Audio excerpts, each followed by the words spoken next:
You know, it's about time that I scenic another module. Let's get to it.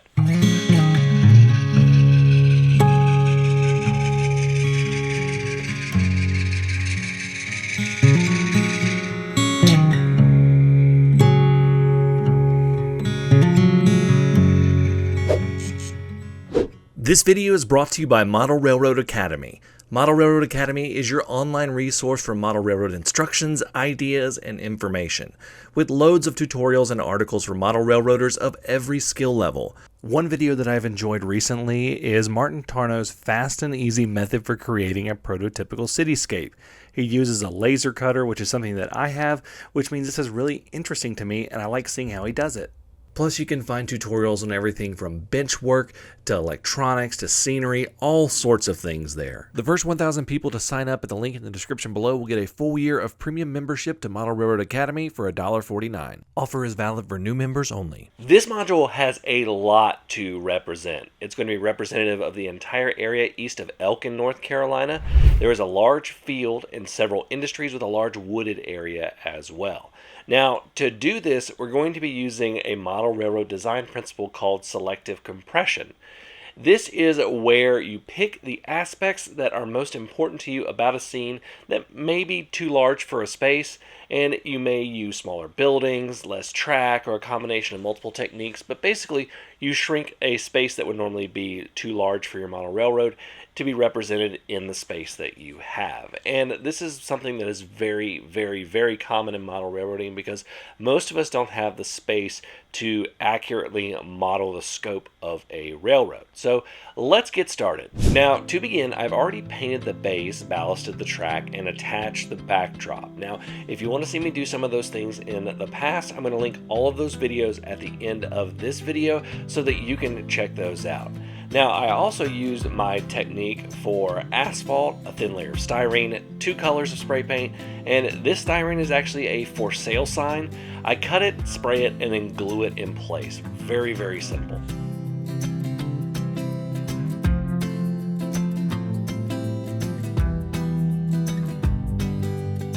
Now the backdrop, first of all, you may notice it's a little bit smaller than when I originally installed it. I was having some rubbing issues with some trains going behind it, so I shrank it down so I could bring it a little bit further out, and that fixed everything. But it is also a bit abrupt and pretty close to the track, so we're going to blend it in with some trees and shrubbery. And now I'm going to be using a mix of super trees that I actually saved from my last layout, pre-made trees that I bought, and some clump foliage. Now, I start with some modeling clay, and I love using this to act as the base for trees on hard surfaces. It keeps me from having to drill a ton of holes, and you can get modeling clay in a color that's going to be fairly natural looking, like this terracotta color. This is Crayola modeling clay. Then I began just sticking trees in it, and I blended in with some excess shrubbery, some broken branches off the super trees, as well as some coarse turf.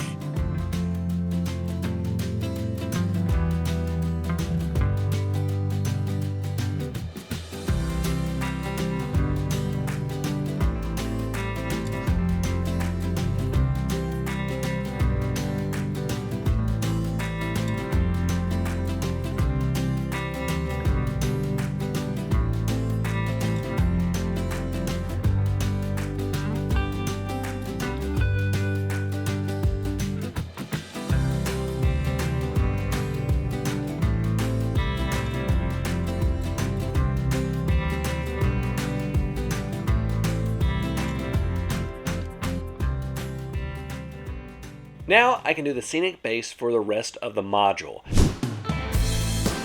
I use Woodland Scenic's Earth Blend. I then mix various turfs over it, including some medium greens, some darker greens, and things like that.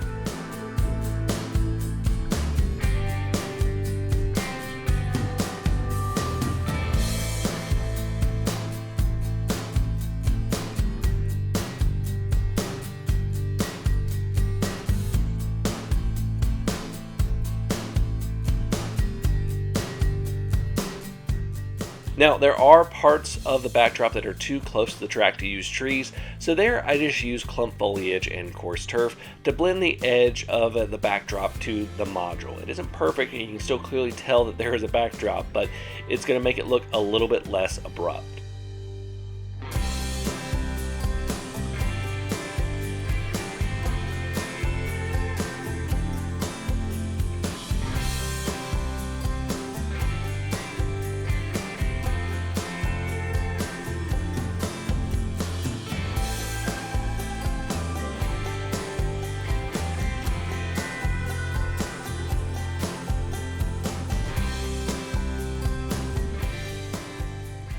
I then coat everything with a 90% IPA and scenic glue to go ahead and get everything soaked in and glued on. Now, the reason that you use IPA is because it breaks the surface tension and allows the glue to seep into every part.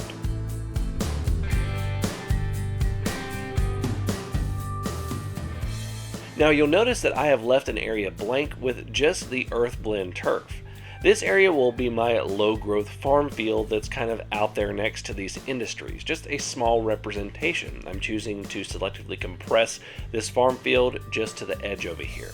Now, once the glue has dried on the scenic base, I draw lines of white glue with a glue bottle and place dark coarse turf on the glue lines to represent crop rows.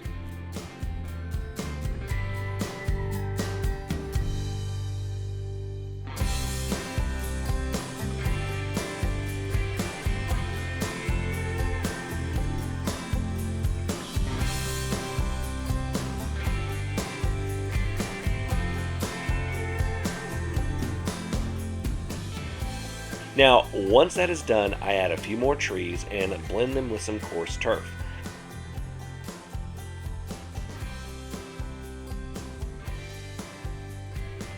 I then place my structures and soak everything with IPA and scenic glue, and I let it dry. And here's the result.